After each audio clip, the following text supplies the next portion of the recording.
still loaded.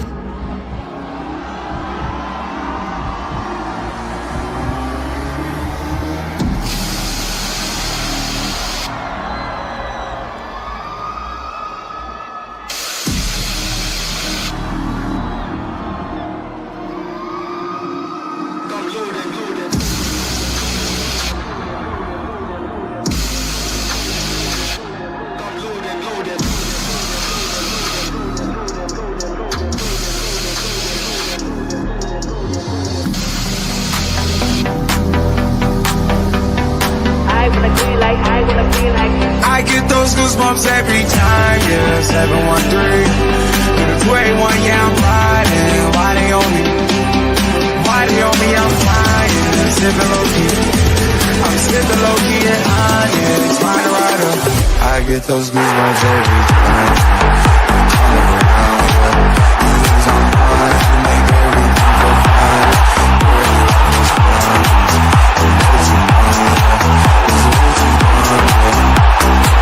I get those goosebumps every time.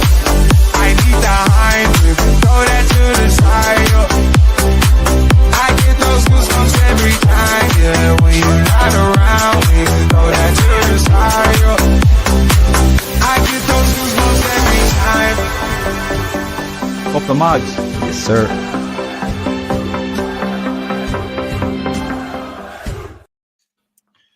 Good afternoon, all. Welcome to the big match preview on Loaded Mag NUFC, and it is very much a big match preview.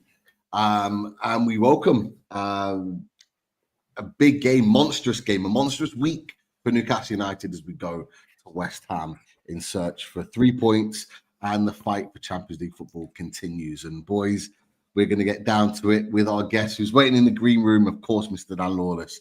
But boys, Saturday afternoon, not a regular for us. How are we feeling today, boys? Some people are only getting up at this time, I'd say. But yeah, I think we've all of us have probably been up a while. I know I have. But yeah, no, all good. Saturday morning, yeah, or Saturday afternoon. It's unusual. I mean, there's the game on as well. We're missing the part of the game. Whose idea was this? Chris, how are you? I'm all right, mate. Yeah, and do you know what? I'll be honest. I completely forgot the City Forest game was on. But we've got more important matters. We've got more important matters of me to be discussing, and I think it's great having Dan on. It feels like we haven't had Dan on for ages, so it'd be nice to catch up with him, find out his thoughts on West Ham. But yeah, on a personal note, I'm absolutely fine. Took Summer to gym this morning as always. Popped to the shops, and then come back, make something to eat, and then straight on with you boys. So yeah, it's been a nice weekend so far. But Pete, how you doing, mate? You okay? Great, yeah, very good. Nice chilled morning. Just sitting down, preparing for this one, preparing to talk to you boys about all things football. Got the match on at the side here. We can all do that. We're all multitaskers here. We can keep an eye on the game and talk football ourselves. We've been here before. We know the score. And look, we'll get into it right now, because as we do in every match preview, we say it every week. It's always the same. We can't do this without an opposition's view, and it's an absolute pleasure to welcome in the Jamaican Geordie, Mr. Dan Lawless from Lawless Live. Let's get him in. Welcome, Dan. Hey, why are you lads? How we doing today, boy? On the Geordies. Always gracious. That's Errol happy. Definitely. Yeah. It's been a while, mate. It's been a while. Not spoke to you. The last time we spoke to you, you were down in the dumps. Lopetegui was ruining West Ham. I think you even called it maybe a 2 or 3-0 victory for Newcastle at St. James's Park. It certainly didn't go that way. You were the one that was very happy on that night. But look, how are things being a West Ham fan just in general this season, mate, in comparison to the previous 3 or 4?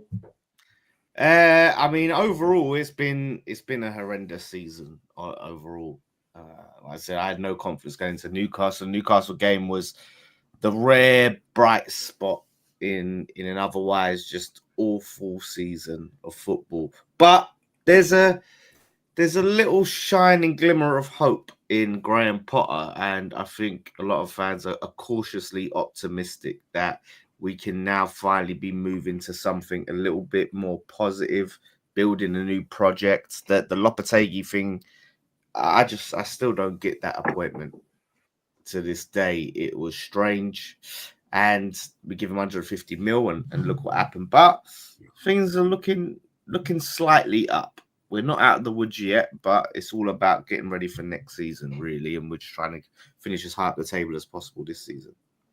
We look. You're not getting relegated, are you? So you're not in a battle for relegation. You're in a position where we know this. The bottom 4 teams are going to be the ones that are fighting it out for which one team is going to stay in the league. So you're not worried about that. But of course, you would be, considering the last 4 or 5 years, be expecting to be challenging in the European positions, and that's not been the case. You talked about just there 150 million, a lot of money spent on players to then have to sack your manager mid-season. But you talked about Graham Potter, this man here. You've come in. He's come in, and I remember you talking on the chat. I think it was the FA Cup game, his first game away at Aston Villa, and you were, even though you lost that day, you were kind of lauding him for the difference that he has made to the team. Just what major differences have you noticed as a fan that he's brought into West Ham since he's kind of taken on the role? Yeah, just a lot more urgency in our play overall. There's been a few blips here and there where the players have reverted back, like the Palace game, but the player actually pressing, actually trying to move the ball quicker, get it up the goal, like not trying to pass it round back in our own half, sideways and backwards, like we saw under Lopetegui and under Moyes. Like it's just been a lot more enjoyable to watch. The back 3, back 5 has been working out lovely. It's really solved some of those defensive issues as well, because defensively we were a shambles. Absolutely. That's why I honestly don't know how we went to St. James's Park and you didn't put 3 past us under Lopetegui, because we were conceding goals for fun. Like, our goal difference is atrocious. It's minus 15 now, and we're trying to claw it back up. It was a lot worse than that. But it was like, it wasn't good enough. So we've got to see that and actually see substitutions that seem to make tactical sense. Like Lopetegui would just go right halftime, triple sub. Do you know what I mean? And there was no rhyme or reason to it. And it just feels like we're starting to get that little bit of consistency going because we're playing that same team. So yeah, man, like I said, it's just a lot of changes overall. The players seem like a dark cloud's been lifted from over their heads, which is good, because a lot of players like Todibo was not very happy under Lopetegui, and now he's playing with a smile on his face like the others are. So yeah, man, it's more, especially away from home, it's been more enjoyable. We still got to sort out our home form, but away from home it's enjoyable. That Villa game, if we keep Fulkrug and Somerville on, I think we win that game. And it was unbelievable what I was seeing on that pitch, and their 2 players we're still missing, but it would have been really key, I think, to what Potter was trying to do. Definitely. I want to come to the other boys just really quickly. Daz, Chris, just your observations and assessments of West Ham, obviously since they beat us at St. James's Park. They've obviously got a new manager now. We've talked about it.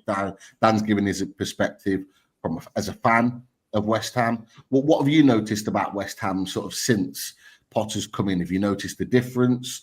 Is it something that you're worried about coming on Monday night? Just what are your general thoughts about West Ham, lads? My answer would be short here, because I was enjoying the Lopetegui era, but not when they smashed. I've forgotten about that, because we were. I remember the last away days. We were supremely confident, and that egg on our face for that one.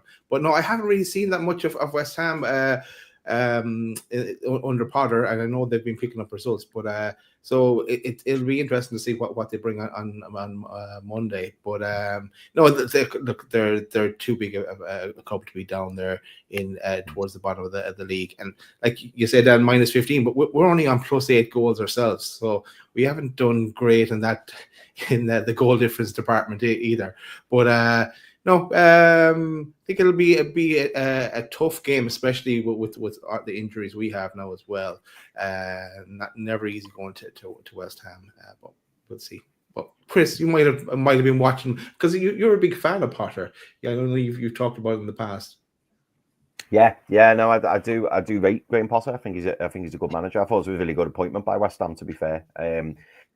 I felt a bit sorry for him because obviously his stock fell a little bit after the Chelsea move, didn't it? But at the time, the one big regret I think Graham Potter will have is that he didn't kind of take the Maresca stance in terms of use it in my squad and use Arne in my squad. Whereas I think he was trying to include everybody, and I think it just got too much. That was certainly the impression I got from the outside looking in. But no, I think tactically, I think Graham Potter is a really good manager, and he's a huge improvement on Lopetegui, as Dan was saying. Then I think he comes in with a plan. He's quite methodical. We saw that from his time at Brighton.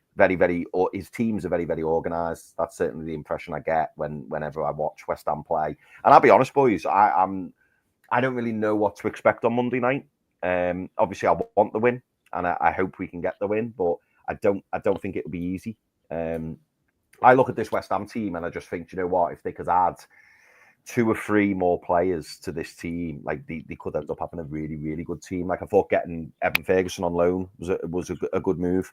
Once he gets up and running, obviously he's not played a lot of football for a while, has he? So he's only getting integrated now, but a fully fit and firing Evan Ferguson is a threat.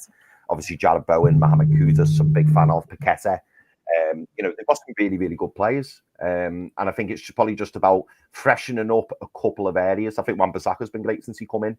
I also think they need to maybe sort out the goalkeeper departments. I like Areola, but I do get the impression, tell me if I'm wrong here, Dan, but I do get the impression it's almost a little bit like Chelsea, where it's like swap and change. Whether that's been injury or suspension, I don't know, but it just feels like he's not wholly sold on one particular goalie. But yeah, I think there's lots of positives for West Ham, and like I say, I think we're in for a tough game on Monday night. I just hope that we get them 3 points because we need to go into the Carabao Cup final on Sunday positive. Definitely. You've touched on a few players there, so we can touch on them at this moment in time. You obviously had you mentioned Todibo earlier on, Lawless. You didn't get on with the manager. You've got Wan-Bissaka, which I have to say has really surprised me at West Ham. Very, very impressive. But equally, and Chris just mentioned it, even Ferguson not quite hitting the tune that I think West Ham fans were hoping for since his move in there. Just assess those 3 players for me in terms of how they're getting on at West Ham for you, in your opinion. Are you expecting a little bit more from them? Are there reasons for them maybe not performing at the level that you would expect? Like, how would you assess things with those 3 players in particular? Yeah, Wan-Bissaka right now, strong contender for player of the season. I think he's a lot of fans' favourite for Hammer of the Year. Definitely looking at signing of the season. For 15 million we paid for him, he's been unbelievable. All these Man United fans were telling me how crap he was going forward. He can only defend, and that's been couldn't be further from the truth from what we've seen. He's been great going forward, creating chances, getting goals, getting assists. So yeah, massively happy with Wan-Bissaka. Todibo, yeah, he had a tough time of it under Lopetegui, whatever the reason was. I mean, there's rumours of like coming to blows and all sorts of stuff, and he's had injuries, whether all of them were legit injuries or they were just excuses for being kept out of the team by Lopetegui, we don't know. But he's come back into the side and he's just hit the ground running under Graham Potter, because we've had a real tough time with Mavropanos. Been very error prone. It's cost us a lot of goals this season. And Todibo comes straight back in, and yeah, it's just like he's been playing all season and it just looks like he's enjoying his football. So I have very high hopes and aspirations for Todibo if he can stay fit. I hope he's not going to be an injury-prone player. And then Ferguson, this is one of them ones like he hasn't played much football through injury this season. We signed him on loan, and Potter hasn't felt that he's been ready to start games of football yet. So coming off the bench, it's always going to be a little bit harder to get into the game. And especially the state where some of the games are under, like the last few games, we've started a lot stronger, but we're sort of seeing the game out. Like Leicester, you know, we smacked Leicester about a bit in the first half. We got 2 goals, and then we just took our foot off the pedal and just went into cruise control because they were that bad. And then the Arsenal game, you know, we got our goal. We still were creating chances, but not enough where, you know, it's an impact where Ferguson's got an abundance of opportunities. So I'm not going to write him out. He is that stopgap for now. Billy was trying to tell me like how terrible a deal it was for West Ham for us to get him without an obligation. And I'm under no illusions that he won't be a West Ham player next season. And I'm not too fussed. You know, if he does brilliant at West Ham and we can't afford to sign him, then so be it. He's done brilliant, fired us up the table, brought us in a few more million, and we're still in a good position to sign a new striker. Like he's not the be all and end all. And so far, he's not anything at the moment because he hasn't scored. So the jury's still out for Ferguson for me. But I will give him the benefit of that. When he starts getting to start games and get more time on the pitch, it's just obviously there's not that many games left, but it was just a desperation plea because Antonio obviously is out with his car crash situation. Fulkrug is out, and it just leaves Danny Ings really, and the manager don't really fancy Danny Ings all playing Bowen up top. Yeah. Just to add in. One. Oh, go on, Das. Sorry, Chris. Yeah, just on John Clare Todibo. Is it an obligation to buy him? Okay. Yeah, so I think that's we've either hit it or close to hitting the clauses that turns it into an obligation, whether it's appearances or something like that. Okay, so 40 million, isn't it? 40 million. I think. Yeah, 40 million euros or pounds. It might be euros. Right. Okay. Yeah. Either way, it'd be a good deal. He hasn't quite shown it yet, but I think like for me, he's a quality centre back. I'd have loved Newcastle to sign him, but he's had a rough start at West Ham. That's for sure. And another player that's having a little bit of a rough time for you at this moment in time, and I know you've been quite vocal about this, is this situation with Lucas Paqueta. So obviously the Mail and various other places are reporting that West Ham fear that Paqueta's fighting a losing battle ahead of the spot fixing hearing, which is due to start soon, where the FA are suggesting that he should get a lifetime ban on football, which is it's crazy to think that a football association are desperate for a player to not be allowed to play football sort of at a professional level ever again. But look, what are your thoughts on this situation with Lucas Paqueta? Because I think, you know, if that was to go through, that's a massive loss to a player that is really important to West Ham United, and for a player that was signed for really big money. Where do you stand on that situation, mate? Yeah, I did a live stream last night on West Ham Fan TV talking about this, and I think it's absolutely outrageous. And the reason is, not only are they looking for a lifetime ban, but the conviction is based on probability and not actual evidence of him committing this offence. So if they can say, well, look, it shows that he probably did it. We can't prove he did it, but look, as you can see, he's probably done it. So we'll convict him on that. Like if they can prove like 51% chance that he probably did it, they can win the case and ban him for life. Which, to take someone's career off a probability and not cold hard evidence is completely ridiculous. And I think this is something that will be appealed, and it can be appealed again, and it can go to other courts, I believe, where that probability factor will be taken away. But it just draws it out longer. This has gone on for like 18 months now or so. The trial was going to be 3 weeks. So if they win, then we have to appeal, and then it's going to drag it out for that next situation, and it will end up going to like European courts and stuff like that. So it's crazy. And when we've seen, racism, we've seen people accused of, not just accused, but convicted of very dark, sinister things by, criminal things, and still be allowed to play football.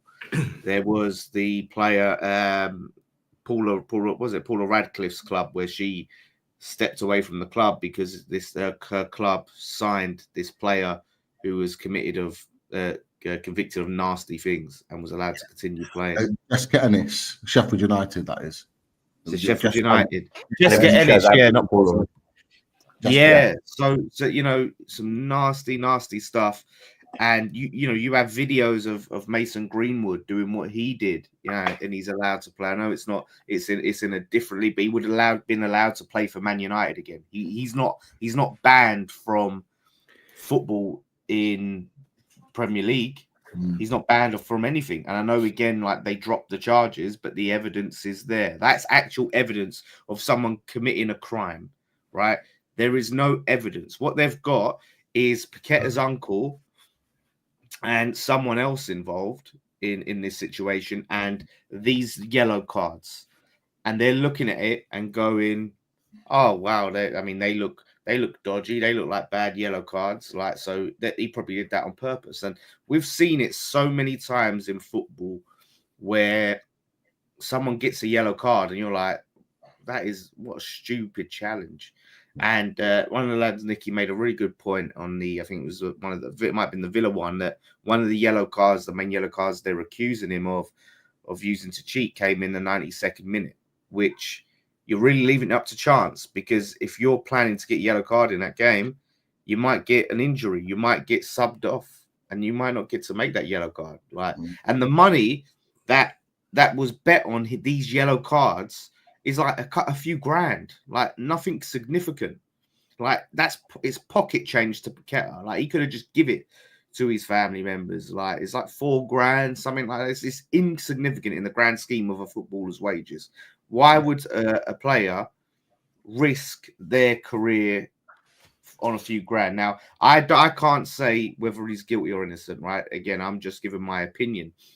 But my point is, his career should not be based on that. That's the same. It's my opinion. It's their opinion. Oh yeah, we think he's probably done it because X, Y, and Z. You're taking someone's livelihood away.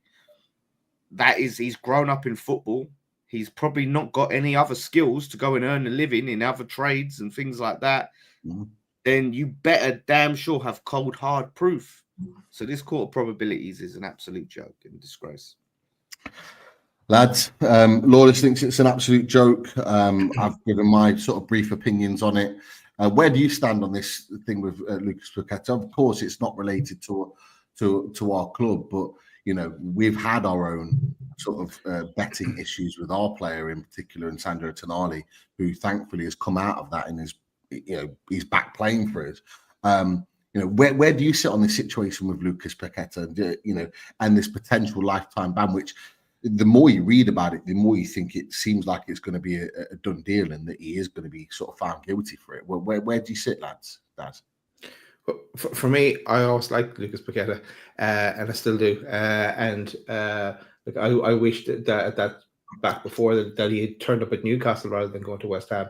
And then the whole situation where he was probably with one foot in the door going being a Man City player at one point for 100 million or something back. But then these allegations came out. But going to the point in question, I like Dan said, I think they need to conclusive evidence before they could end someone's career like that. And there's good examples you raised there, Dan, of other players under different circumstances. But yeah. So I think they need to prove it 100% before they can actually do anything. But I also think even if they do prove it, I don't think it's fair ending someone's career. I think like the ban Tonali got something of that nature, if it could be proven. properly. But ending someone's career, I think, is way too much. And I haven't read the recent stuff on it, to tell you the truth, either. That's come out. To be fair, it's been the last sort of 24 hours or so. Yeah, I haven't seen that. People have started sort of talking about it again. But Chris, where do you stand, mate? Lucas Paqueta and potential lifetime ban. It's very simple for me. Very simple. As far as I'm concerned, you're innocent until proven guilty, and if you can't prove that that's what he's done, then you can't ban him. I've seen the evidence. I've seen the video footage of it, and it doesn't look great. I'll be honest. It doesn't look. It looks a little bit suspect, I would say. But unless they've got hard, concrete evidence that he's done it, and he's tried to pull the wool over people's eyes, and he's purposely got a card, unless they've got concrete evidence, whether that's text messages, emails, phone calls, whatever it is, to prove that he's actually done it for that reason, then for me he can't be banned.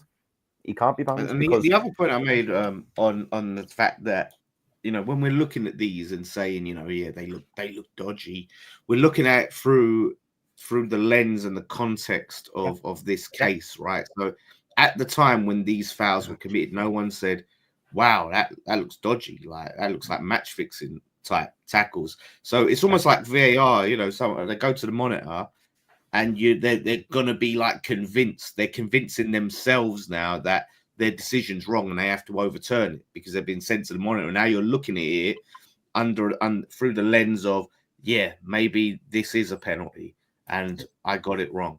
And now they're looking at it. So when you're looking at it and in your mind, you're being said, well, he's match fixing, you're going to go, wow, that looks proper dodgy. But we see that like every week in the Premier League. We see stupid tackles and stupid challenges and stuff like that, and if we banned everyone off of City yellows, there wouldn't be, do you know what I mean, anyone left in it. So like I said, I can't 100% say he's innocent, but again, you can't 100% say someone's guilty. Do you know what, Lawless? It's the term I think they use, in the court of law, is beyond reasonable doubt. And if you've got to be guilty beyond reasonable doubt. And you're quite right. I mean, look at Anthony Gordon. Look at Anthony Gordon last week. When he pushed over that player.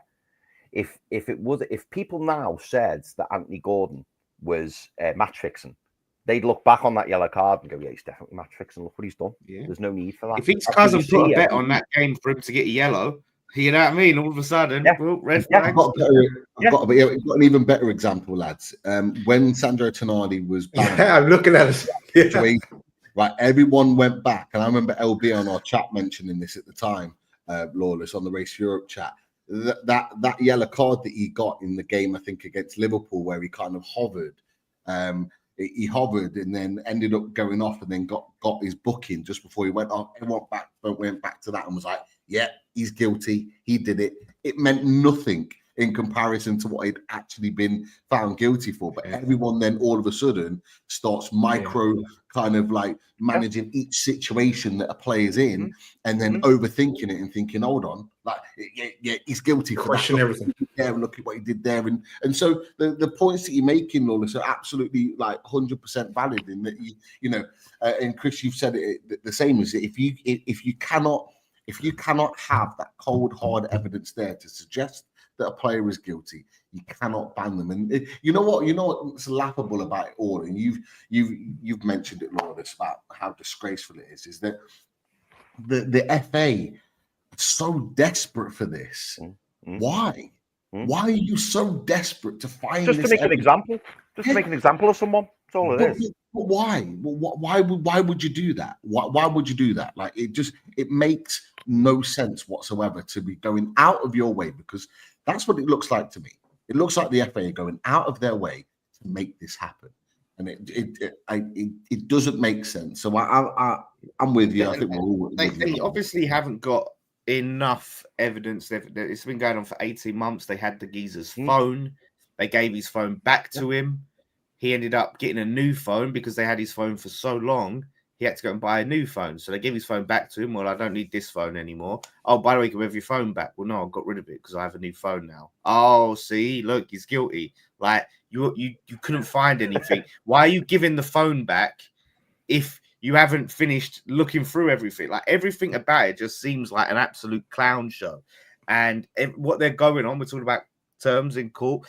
It seems circumstantial evidence. That's what they're trying to go on. It's circumstantial. They haven't got any cold hard proof, and they know it. And now it's almost as much to save face as well, because if they lose this, there's also potential repercussions that we could seek, and Paqueta could seek damages for what they've cost us and what they've cost him, mental anguish, potentially costing us points on the board because of the distraction to our player, costing us £85 million, which what Man City would have given us, costing him a mega money move to Man City.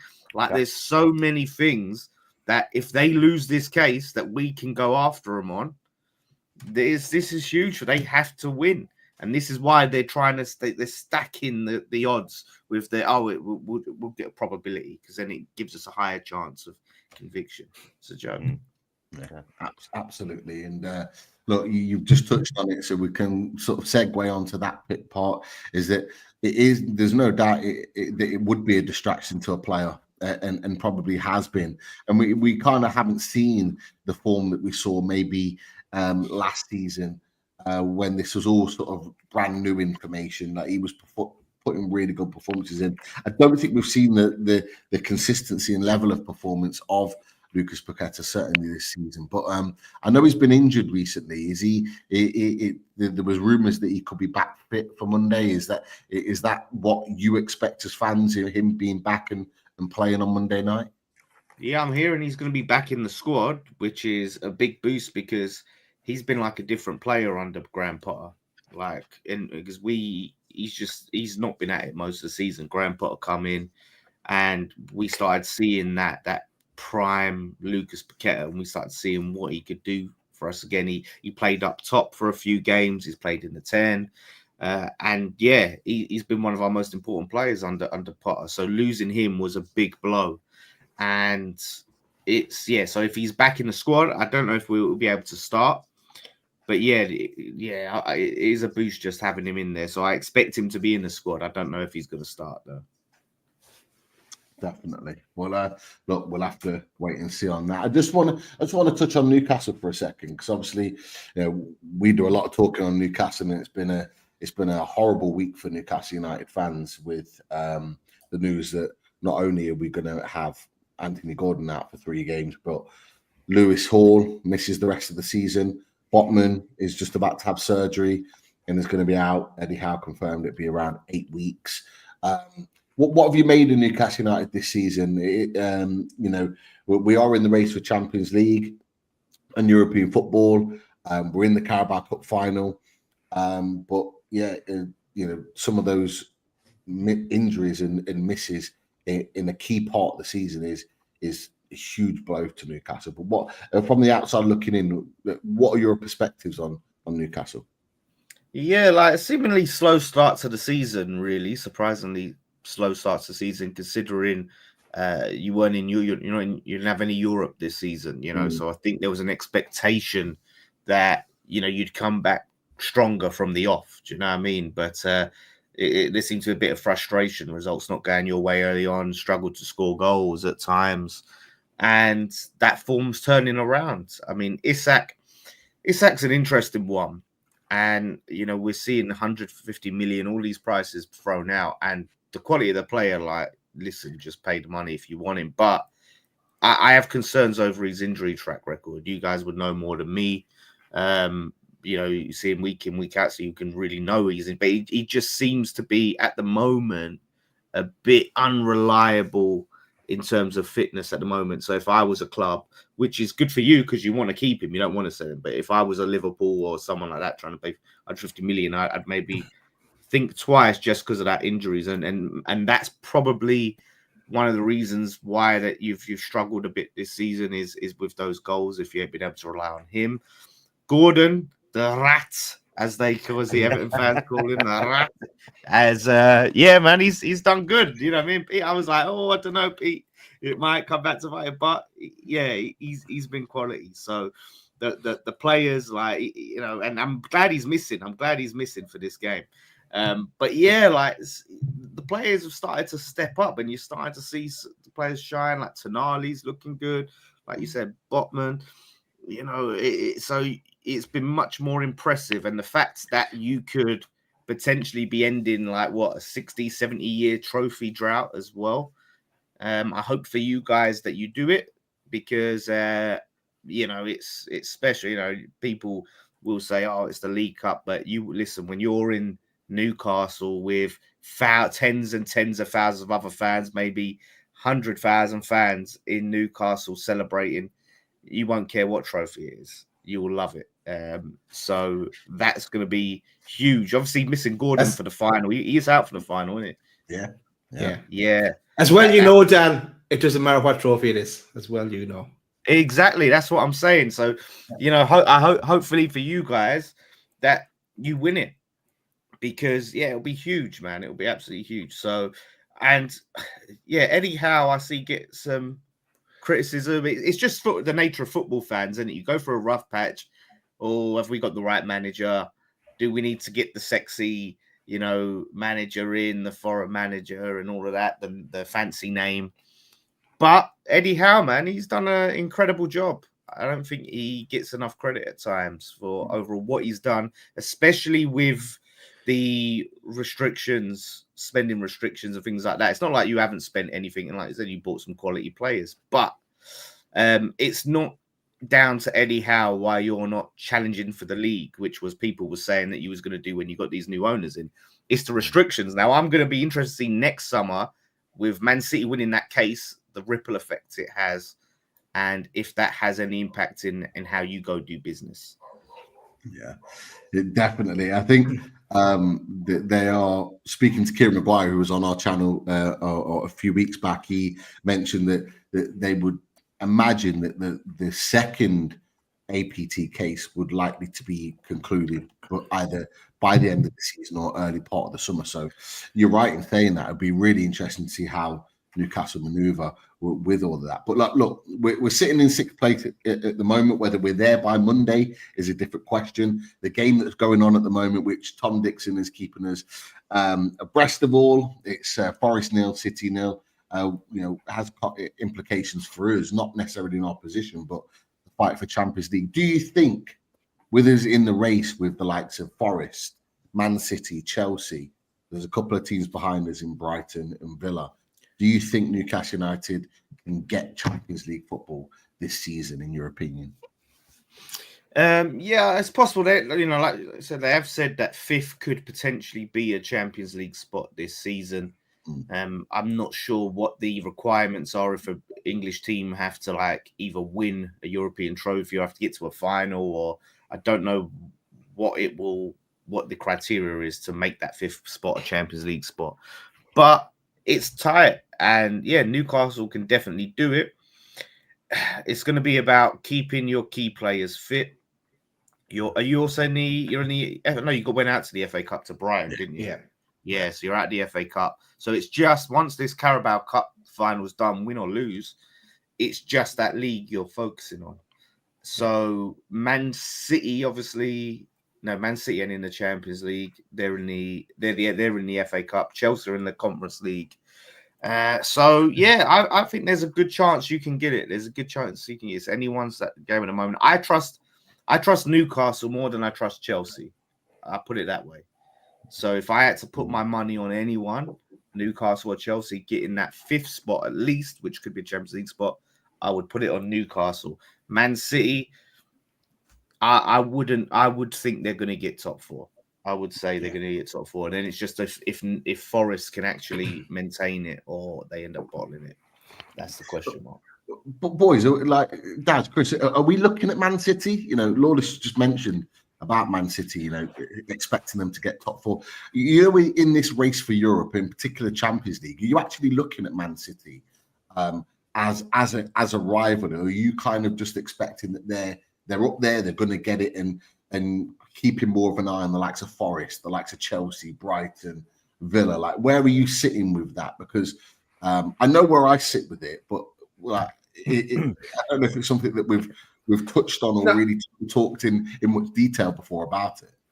We did. We covered it on Top Table Talk. Well, you're welcome to join us on any time on that, Dan, as well, if you're free. He's always working, man.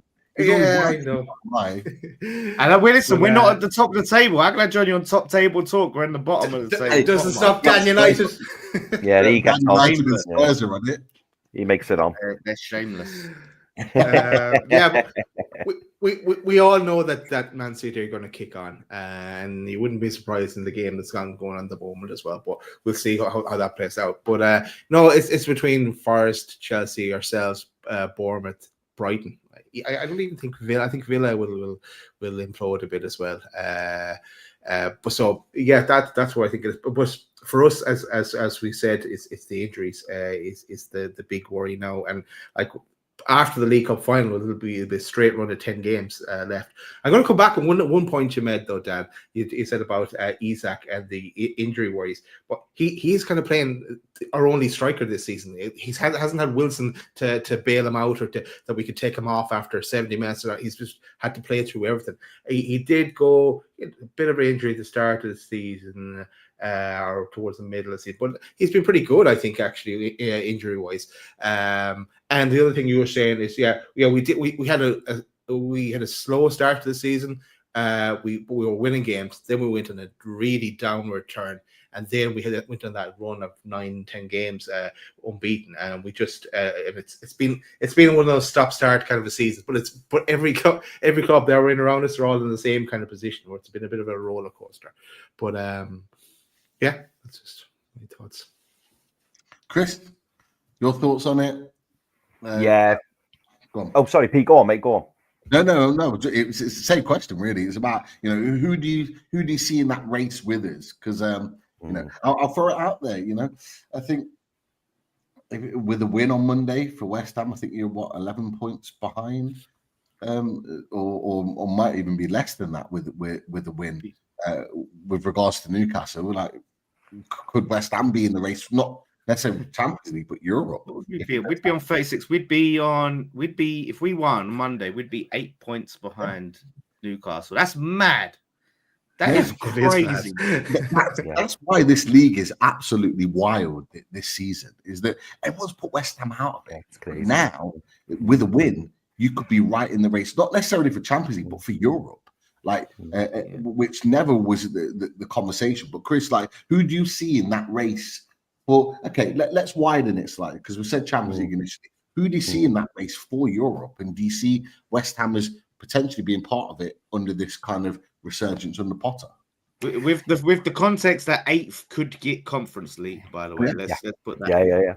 Yeah, totally, mate, totally. And you know what, Lawless? I was looking. I was going to be dead pedantic then and go, well, I don't know if West Ham are in a Champions League race, but there's actually currently 3 points between 8th and 5th, which is just mental. So it shows that it is wide open.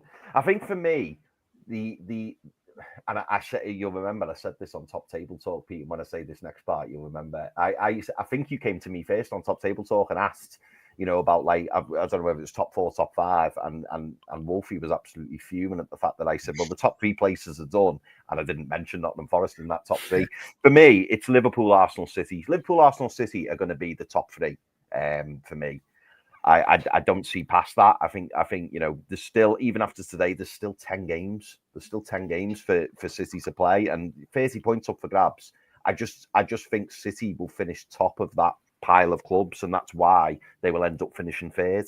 In terms of top 5, so that 4th spot and 5th spot, I think Newcastle are in the race. Chelsea, Bournemouth, Brighton. I'm not sure further down from that. I think, and you'll notice I've not mentioned Villa, I've not mentioned West Ham, I've not mentioned Fulham. I just think Villa have got too much distraction with the Champions League. Fantastic win for them, by the way, in that first leg against Club Brugge. I wasn't expecting that. So really big result for them. So obviously they go now, I believe, to Villa Park with a 2-goal lead, so that you would think that Villa are going to get through to the next round. I think Villa will run out of steam, and I genuinely don't think Fulham and Palace. I think there's two I think it's too much of a jump. But in terms of European race, West Ham are definitely in the European race, particularly if they go and win on Monday night. Particularly because this, like I said earlier, there's still 30 points up for grabs after this round of football this weekend. There's still 30 points up for grabs, and West Ham at the moment, when you look at the teams in the league, and you look at teams who are maybe not in form, but teams who are playing well, West Ham are certainly in that conversation. You know, that fantastic result against Arsenal. People, you know, and it wasn't, and Lawless, I'm sure you'll agree with me here, it wasn't undeserved. Like you deserved the 3 points, and Arsenal just, you know, and people always use that narrative, don't they? Oh, Arsenal didn't show up, or Arsenal weren't great, or Arsenal should have done better. And it's like, no, focus on what West Ham did and what West Ham did to stifle Arsenal, and go and get the 3 points. You know, however the game looks, at the end of the day, the only thing that matters is the results at the end, and the fact that West Ham, you know, played Arsenal and you know, fully deserved that 3 points. And it's credit to you. And if you can get that run of form together, and now the players are settling under Graham Potter, there's no reason why you can't go on a run and be one of the better teams in that cluster and put yourself up in that European argument. And I personally, Lawless, I hope you get European football, because I want to see you back on top on the race for Europe. I want to see you on the race for Europe show, mate. You are missed. But yeah, I think Newcastle, I think in my heart of hearts, 4th and 5th. And by the way, Lawless, we were discussing this a week or a couple of weeks back. I think it's something stupid like 96% chance or something that England get the 5th Champions League spot.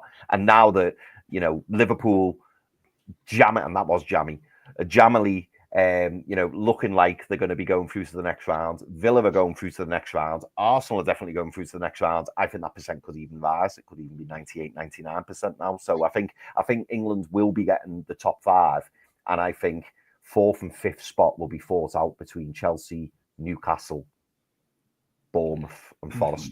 I think they're the ones. I think just to add to that as well, with the coefficient, with I think Spain are our biggest rivals for that, and Real Madrid and Atletico Madrid are playing each other currently, so one of them is going to go out. And Man United, if they go through against Real Sociedad, that's another Spanish team out, so it only strengthens the chance. So I think most people are saying it's pretty much done that 5th is going to get Champions League. Yeah.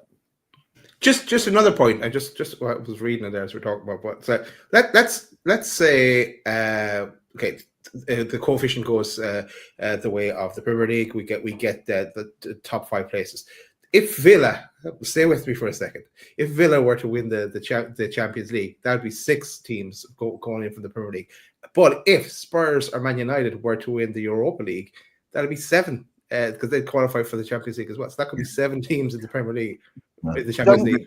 Tell me if I'm wrong, but if Villa win the Champions League, don't they take the 5th spot, and then the 5th spot gets down to the Europa League? Because I don't think we get 6 going in the Champions League. No, what I'm reading on BBC. I'll send you the link. Really? It goes, Wow. yeah, Jesus. it could be 7. Yeah, could be 7. Oh God. Wow. I think there's a chance. Actually a chance that there could be, because the winners automatically qualify, so it doesn't take a position from any. It used to, because I think Everton suffered from it. Happened to Everton. That's what I was thinking of. Yeah, but I think that's sort of been scrapped recently. So there could be multiple teams in the Champions League. So it could well open up. And if they're all in the Champions League, it could actually open up more spaces down the league. I think Italy had a crazy amount of teams in Europe last season off the back of having 5th in the Champions League. I think they had eight. I think it went down to 8 or maybe even 9 that got into Europe in the end. So it can filter down quite easily. And I think that's why they've changed the model for that reason. But boys, I want to get through lineups. So look, Lawless, there's been a few changes with West Ham. You've changed style of play, you've changed tactics, you've changed personnel. We'll just drop it on the screen really quickly on the tactics board. If you want to just fly through your team that you think will be there against hold on 1 second. Where's it gone? I've lost it. I'll get it up in just a second. But the tactics board will be up. Hold on 1 second. Where is it? Why does it always do this? Here we go.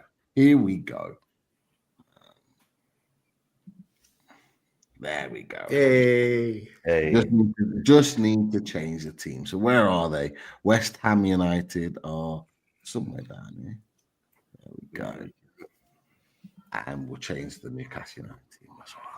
So Lawless, talk us through your 11 that you think will be playing on Monday night, mate. Yeah, so just thinking about it at the moment, I could potentially see him sticking with the lineup that's beat Arsenal and beat Leicester now. So our first back-to-back win in the league in over a year, I believe that was. So I'd expect him to stick with that, as much as Paqueta could be back in the squad, as much as Ferguson is maybe waiting for a start. I think he might keep it the same, which is Areola in goal. So it's like a 3-5-2. Yeah. So Areola in goal, then Todibo on the right, Kilman in the middle, Creswell on the left. Yeah, Creswell on the left is an interesting choice there. What is he, 35? Yeah, but in that left-sided centre-back role in the free, he's turned back the clock on his honestly, like I don't think he can be a left-back anymore, but he's been a steady, steady hand on that centre-back position. So I've actually been impressed with him. Okay. Talk to me the rest of your team then, mate. Yeah, so left wing back Ollie Scholes, who's looking like the next exciting academy player. He was excellent against Arsenal, completely shut them down, made like a ridiculous amount of interceptions and tackles and all that. So happy with him. And then obviously Wan-Bissaka, right wing back. Yeah. Playing very well at the moment. Talk to me your midfield. I imagine it's a 3-3-2 then. Yeah, so So you've got Souček, Ward-Prowse, Alvarez. Alvarez will be probably on the left. Souček in the middle. And or it'd be probably maybe Ward-Prowse. It might even be Ward-Prowse in the middle, a little bit forward. Okay. And then your front line, what you going? You've got Kudus and Bowen, yeah. Okay. Hearing that Kudus hasn't been firing on all cylinders recently. Is that the case? And if it is there a reason behind it from your perspective? Yeah, part of it me thinks that he's been found out a little bit. He's not the unknown quantity that he was last season. So I think like teams are putting 2-3 players around him, and we haven't been able to capitalize on that extra space. I'm hoping with when we start getting players back, like the Villa game we mentioned, that first half, Potter's first game, he was brilliant. Him and Somerville were creating a great partnership, it seemed. And then, it all changed. So there's definitely talent still in there, but at the moment, in terms of just what he can deliver, his creativity, his ability to take players on, it's not a state where I would drop him right now.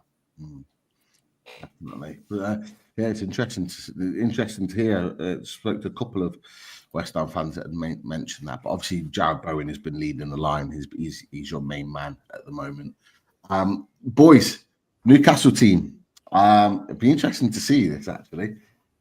What are you boys going for on Monday night? We know our injuries. We know the players that won't be available. What we're going to select? I'll let you boys take the floor. Should we agree on the formation first? Because the team will kind of pick itself based on that. Yeah. I think my personal opinion, I think he's going to go 4-3-3. Would I go 5-2-3? I would. But I think Eddie's going to go 4-3-3. And if Eddie has any idea or any plan to play 5 at the back in the Carabao Cup final, he's not going to play it against West Ham. He's gonna spring a surprise. I think Slot will be looking for any clues, any hints, and Eddie's not going to want to give any.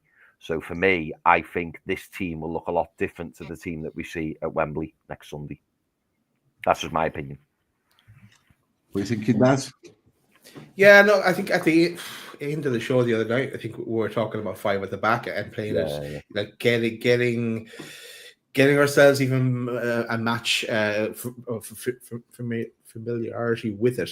But I'm willing to go with Chris now as well, and just go. Let's lay it out in 4-3-3 first, and then tweak it if we need to. So go on, Chris. And of course, Daz, lead us off. the other way of looking at it, Daz, as well, is if we do go 5 at the back against West Ham, then I'd flip flop, and I'd say we're not going 5 at the back at Wembley. That's the other way of looking at it. I don't think this team will look anything like the team at Wembley. Just don't. So I will go with you, Daz. What do you want? Do you want 5 at the back or do you want 4 at the back? What do you back? Go 4-3-3. I think that's potentially what you do anyway. 4-3-3. Okay. Well, get your finger ready over the buzzer, Daz. Okay. Buzzer's ready. So buzzer's ready. He's already got it ready. Right. Okay. So, Pete, this is the tricky one straight away, isn't it? Right. I think he's gonna go. I think he's gonna go Nick Pope in goal. Okay. I think it will be Tino Livramento at left back. If I can grab him 1 second. Yeah. We haven't said that very often this season, have we? I think right back will be Kieran Trippier. Yeah. And then in the centre back positions will be Dan Burn and Fabian Schär. Yeah. I think left centre mid is going to be Joe Linton. Yeah. Holding will be Sandro Tonali. Yeah.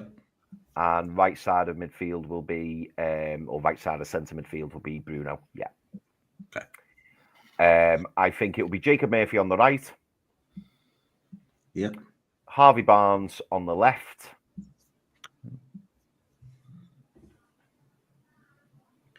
Yeah, I think it'll be Alexander Isak through the middle. That's what I think. Going to risk him ahead of a cup final, yeah. Okay. I think he will, Lawless. I think he will. I think he wants to. I think he will bring him off. So I think he'll bring him off maybe on the hour mark or something like that. But I think he'll want him fresh, as in having minutes under his belt prior to next Sunday. Just a gut feeling I've got. That's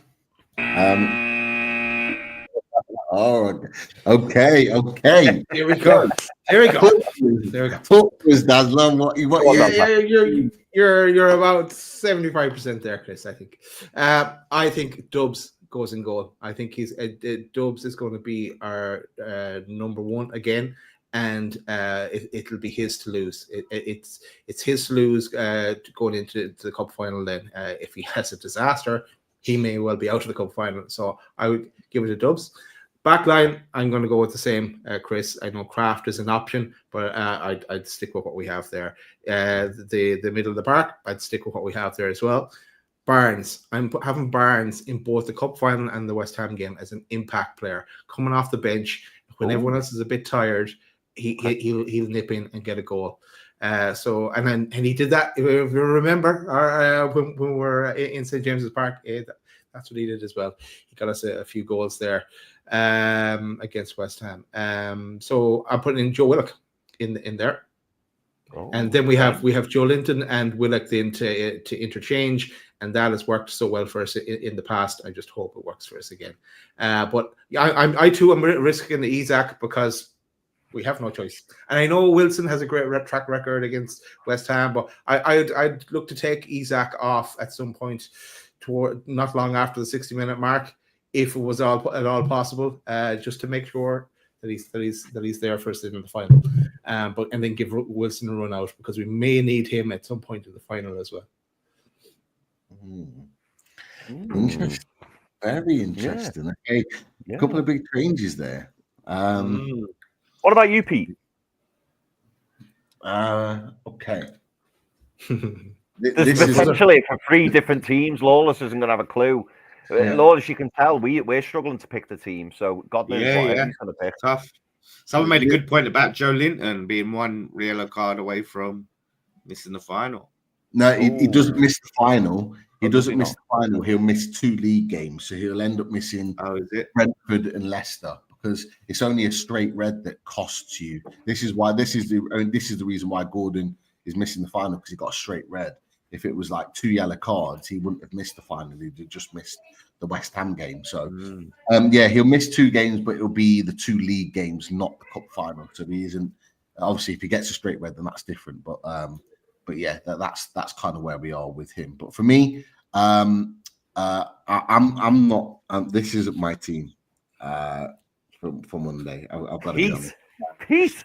I'm making. I'm gonna say this now. I think the team that I put out, that I think should play. I'm not saying it will, because I think I won't be surprised if Eddie goes with this. The team that I'm going to put on the screen is a team that I think should be coming up against West Ham, and I think it's also the team that should be coming up in the cup final as well.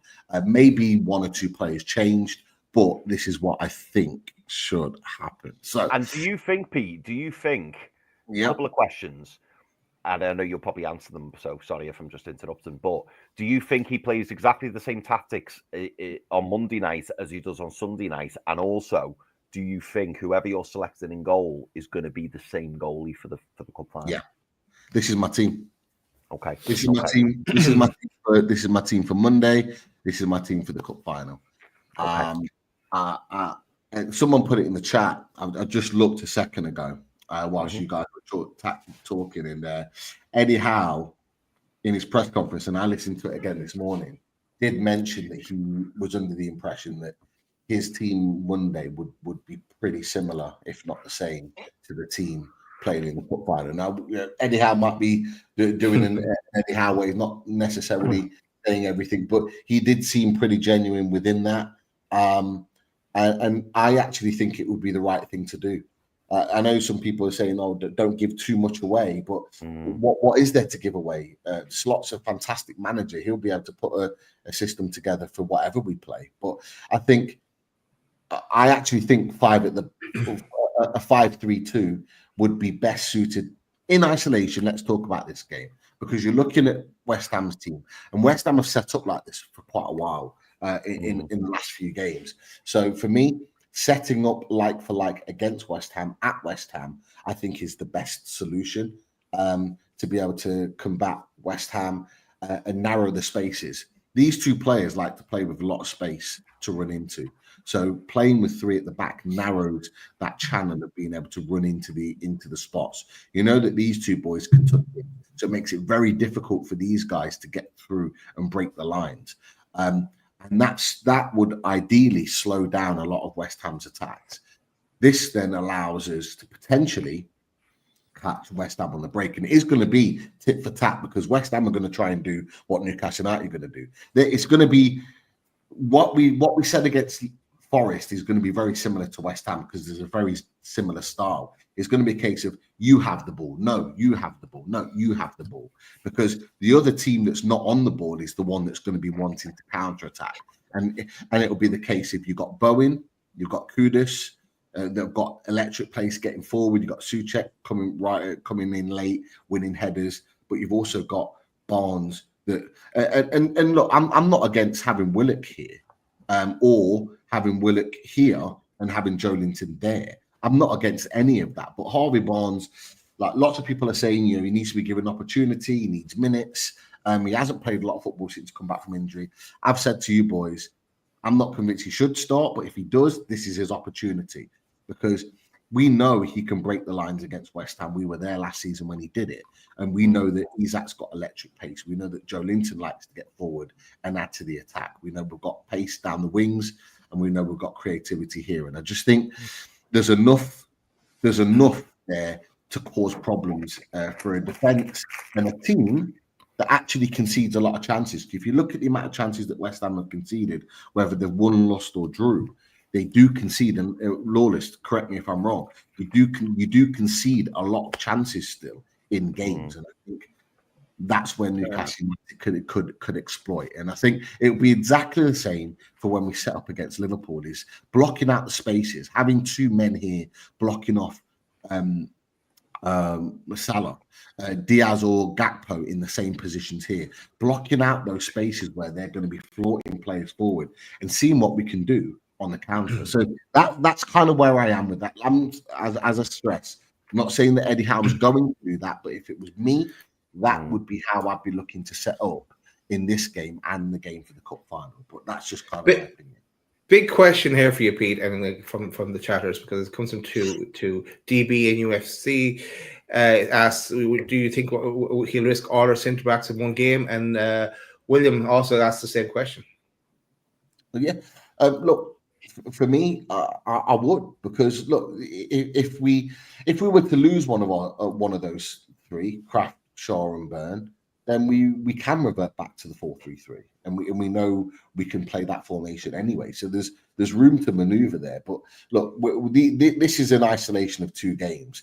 I know that we've had a lot of injuries recently, but if you actually look at our injury record, and Eddie Howe says it, and it wasn't until Eddie Howe said it in his press conference it made me actually think, because I know I've been a big advocate of James Bunce this season and how he's managed the injuries all season. You actually look at it in isolation, and Eddie Howe said it in his presser. He said Lewis Hall, Botman are obviously 2 big injuries and 2 big losses. We knew about Lascelles anyway because he's been out injured for nearly a year, and Gordon suspended.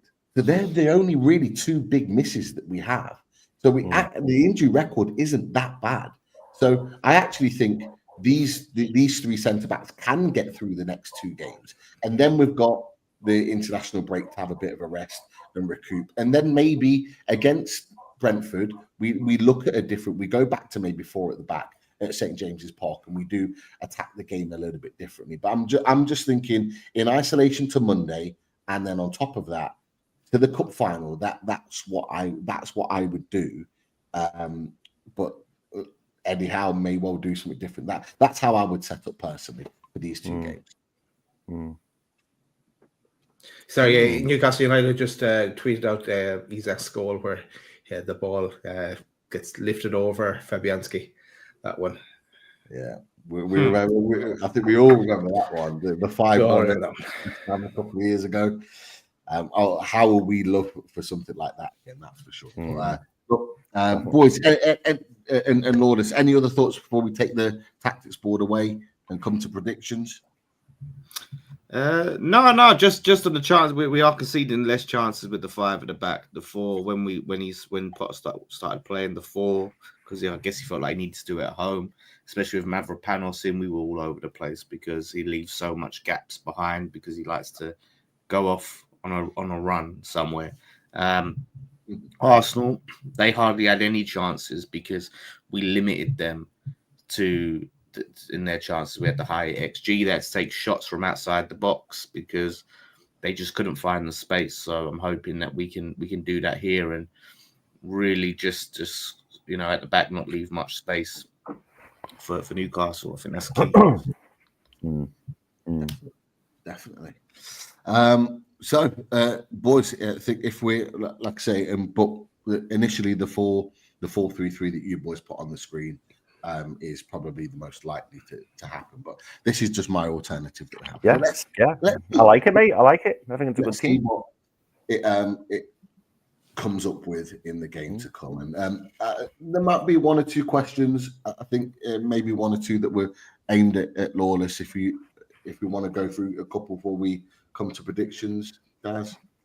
Yeah, well, let's go to DB in UFC. Ask a question: do you think West Ham will sit back and take the game to Newcastle, or take the game to Newcastle? I think it will just be a balance of the 2. I don't think you're going to see us completely sitting back and just soaking up pressure and hoping for an opportunity like Moyes. We're a little bit more proactive.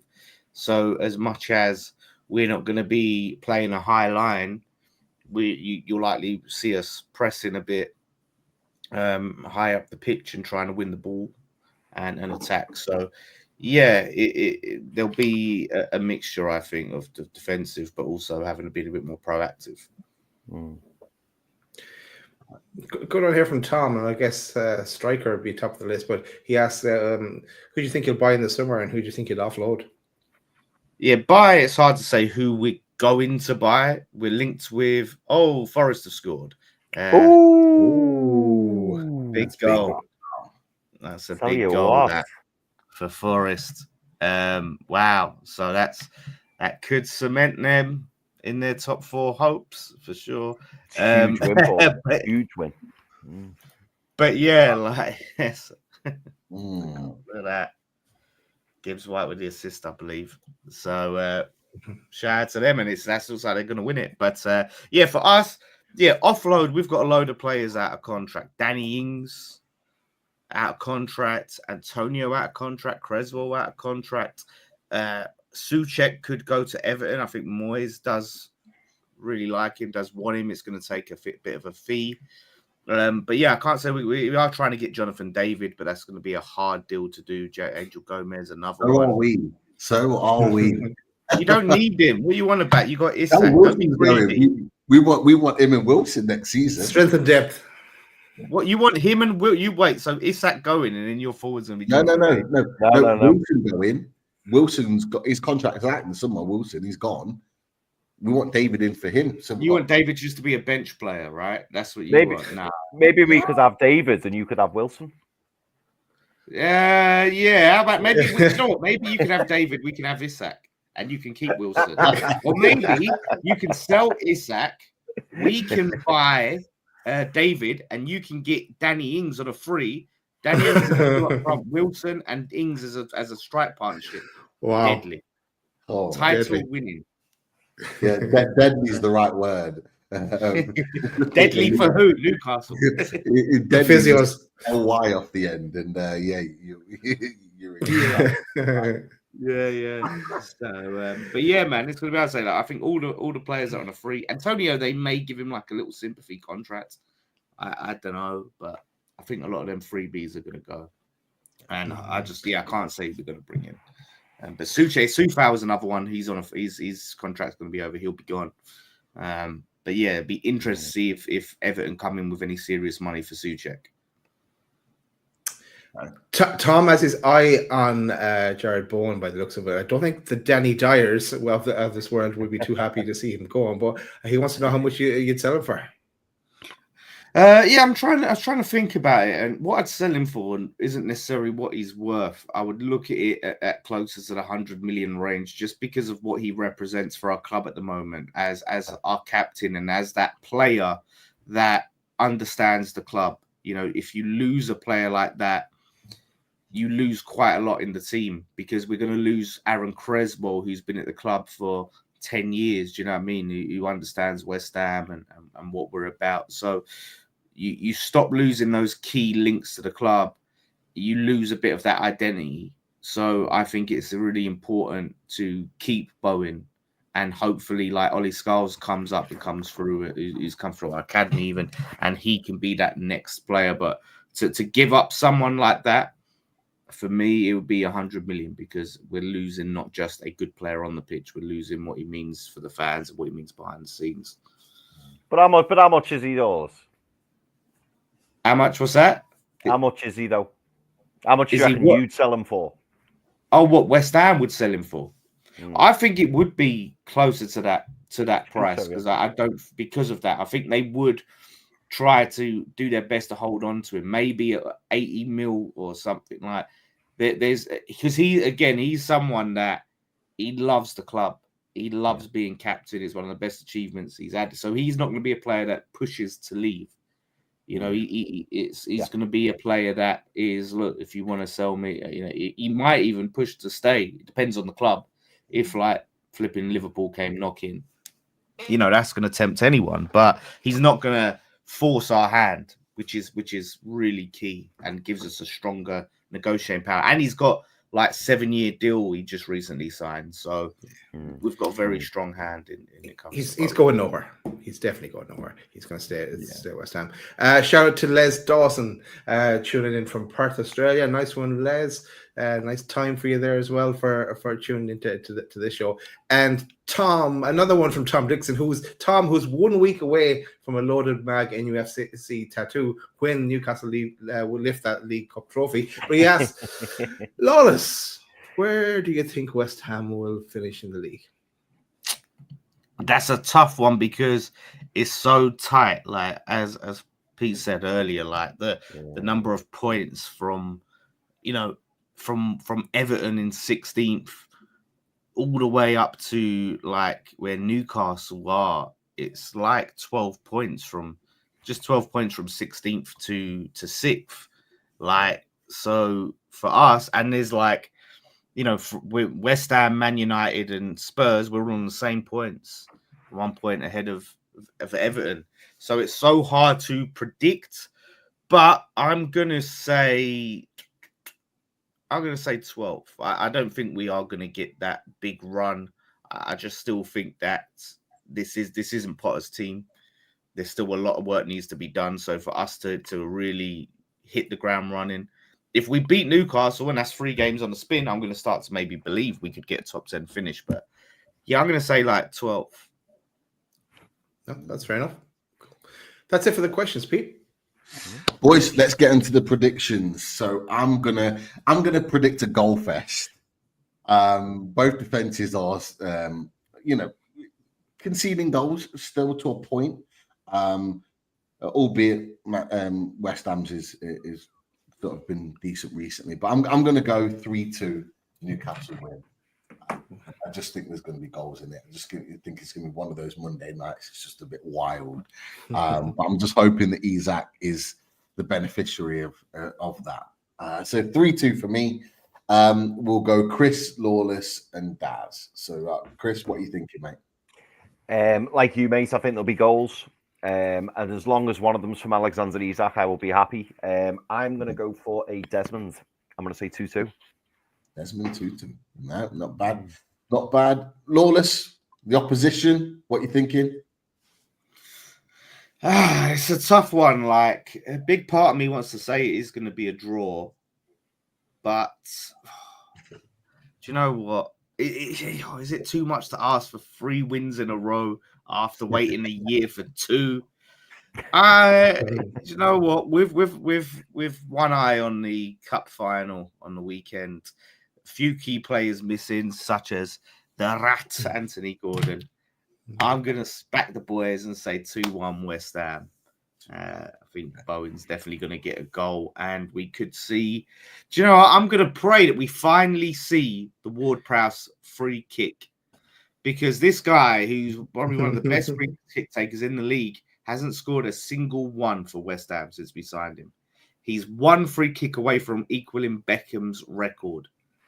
So hopefully, yeah, Ward-Prowse with that record equaling free kick as well. I'm not happy you've said that now, Lawless, because you just know that's going to happen now. You just know. I was thinking, why have you said that? Why? I can save it, lads. I can save it. I've said now that the centre of defence is a bit rocked, that we're going to concede a goal every game between now and the end of the season. So I'm going to say West Ham 1, Newcastle 2, Tonali free kick, because I want him to let him take a free kick. And now Gordon's off the bench, isn't playing. He might get a chance, but Trips is on, so he'll probably take it. So Tonali and Isaac scores. Okay. Predictions are in, people. Get your predictions in the comments, and if you're watching this back, make sure you comment with your prediction as well. Make sure that you are subscribed to Loaded Mag NUFC, but of course, Lawless Live, which is ever growing with his content as well. So make sure you go and give that a subscribe and a watch as well, because I'm sure you'll be doing some form of reaction to the Newcastle game, Lawless, on Monday or maybe Tuesday after the game. Yep. I will be at the game, so yeah, it will be after the game. So yes, hopefully it's a good one, at least an entertaining game, because I will be there. So make sure Newcastle we get that win so we can see Lawless. Nice and frustrated again. He was too happy for my liking after that St. James's Park win. But look, we'll move on. But Lawless, absolute pleasure. Thank you for coming and joining us on a Saturday afternoon. Always appreciated, always welcomed. And as Chris said, I echo it. Hopefully, we're both on Race for Europe next year, playing European football. But let's wait and see. Let's see, mate. Let's see. Good. Thanks for having me on, lads. It was a pleasure. Nice one. Best of luck for the rest of the season, Dan, after Monday night. Yep. Good luck Sunday. See you later.